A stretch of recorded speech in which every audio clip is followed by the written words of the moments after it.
जुगा बढ़ाई बेटा तोरी ससुरारी हो। जुग जुगा बढ़ाई बेटा तोरी ससुरारी। अरे जहाँ नीति भोजन नीति गारी। हाँ सीताराम से भजो अरे जहाँ नीति भोजन नीति गारी। हाँ सीताराम से भजो।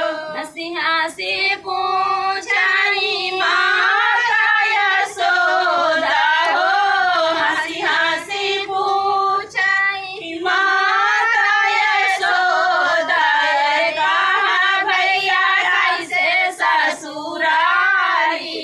हाँ सीताराम से भजो अरे कहा भैया कैसे ससुरारी। हाँ सीताराम से भजो।